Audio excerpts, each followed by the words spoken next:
I'm going to do, I'm going to read a short scene from a short story I'm working on, and then I'm going to read 4 short poems, and it should be 5 minutes, I think. In this story, the main character is working in a care home for learning disabled adults, so that'll probably send you all to sleep. And this is a bit of a crisis point because she's been bitten on the arm by one of the residents. So this is the scene at the doctor's. The doctor is young, with dark circles under his eyes. He peers at the bite while a nurse takes blood and then puts a dressing on the wound. Do you feel dizzy? Yeah. He shines a light and draws closer. He has laughing eyes. You can tell he works hard to hide. And how do you feel in general? Shit. A laugh erupts. Is there anything I can do? Clear me house, get some shopping in, take the dog to the park, I think. It's me right arm. How am I going to walk the dog?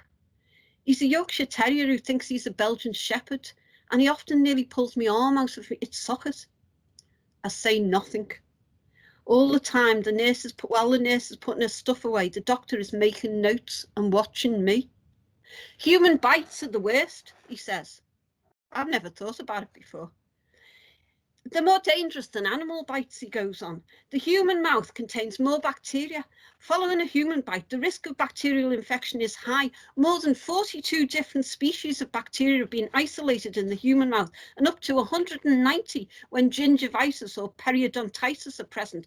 Did the biter have either of them? Well, Nancy's teeth aren't the greatest. It's always hard to get her to clean them. The most common organisms in human bites include Streptococcus spp, Staphylococcus aureus, Haemophilus spp, Eikenella corrodens, Bacteroides spp, and other anaerobes. E. corrodens has been found in 25% of human bites to the hand. It's like he's revising for an exam. Aren't you supposed to make me feel better? So I'll leave that one at that. And now, I don't think I do lockdown poems, but we can't get away from it. This was me trying to book a swim. So it's, as you can guess what happened, it's called I'm Not Going Swimming. Do you have your booking details ready? 648327 /% ? Have you remembered your mask? I will keep my face rigid and betray no confidences. Have you brought sanitizer and wipes? I have bathed myself in the rivers of Babylon. Is your costume of regulation standard? I have watched Busby Berkeley swimmers do kaleidoscope. Have you showered before entering the pool? My body is anointed with herbs from heaven's garden. Do you have any communicable diseases? My sneezes contain multitudes. I go forth and multiply. Do you have open sores? My septic blisters from Lords are portals to a higher plane. Are you fit enough to keep up the pace in the appropriate lane? I traverse my own path through the universe. Do you accept the swimming pool etiquette? I have studied the art of war by Sun Tzu. Do you agree to abide by no smoking, no petting, no spitting? I fill up my flesh with those things that are lacking. Okay, a couple more. This one's called Security.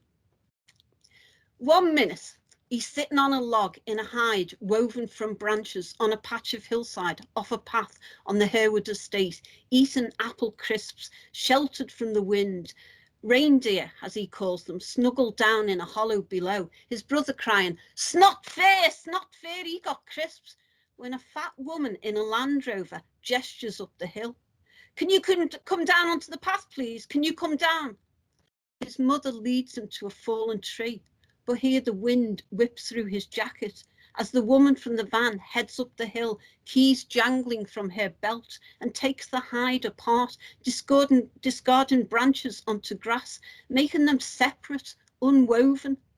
Coughs out words, poachers, hiding, shooting livestock.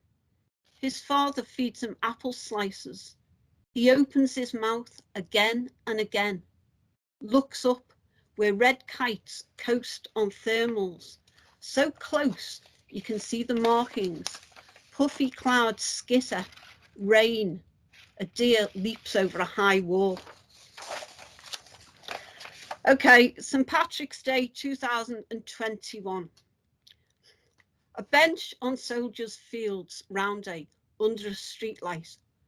2 bottles of Guinness Foreign Extra 7.5% volume, bought by mistake without looking at the proof. Dark burnt taste on the tongue, no lemonade fizz, no creamy draught. The strength cutting through, it slips down and works its magic. We talk, phone a friend. Across the miles, raise a glass and a bottle. To getting through, to old St. Patrick, to fish and chips and thin and crispy pizza and a Syrian takeaway just launched. Okay, the last one. Got no idea where this came from, but anyway. After the waters receded, we launched boats and shone torches into out-of-the-way places.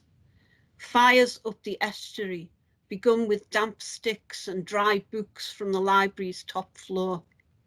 A baker brought flour he had stored in a safe. Anglers emptied freezers. We threw on thick jumpers, donned wellies or boots, in a barn with dead fairy lights, a high roof, brackish smell. After the first night, 5 children arrived with pale, hollow cheeks, sucked cans of fizzy drinks, a lorry upturned. We asked about their parents, tried French, Spanish, Italian and Russian. Hair fair as straw, jackets thin, they turned away. Padded noiseless as animals, collected twigs. War and Peace burned. June, Lolita. We made soup with rabbits from a hutch on high ground. After the children left, we thought we had dreamt them. Thank you.